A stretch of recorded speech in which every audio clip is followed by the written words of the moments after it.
একটা ইলেকশন হয়ে গেল। এই ইলেকশনটা আপনার দৃষ্টিতে কেমন হয়েছে?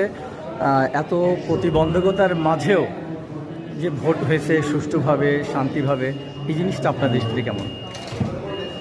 আসলে আমরা প্রথম থেকেই বলেছি যে বাংলাদেশ আওয়ামী লীগ চায় যে একটি সুষ্ঠু এবং স্বচ্ছ নির্বাচন হোক নির্বাচন কমিশনের অধীনে। আজকে বাংলাদেশ আওয়ামী লীগ প্রমাণ করেছে যে একটি দলীয় সরকারের অধীনে একটি নির্বাচন সুষ্ঠু এবং স্বচ্ছ হতে পারে এবং নির্বাচন কমিশন সম্পূর্ণ স্বাধীনভাবে তার কাজ করে যেতে পারে।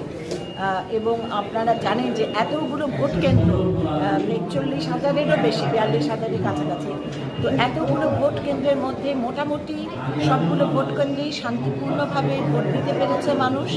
কিছু কিছু বিচ্ছিন্ন ঘটনা ছাড়া শান্তিপূর্ণ হয়েছে ভোট। নারীদের ব্যাপক উপস্থিতি লক্ষণীয় এবং তরুণরাও ব্যাপক উপস্থিতি ছিল।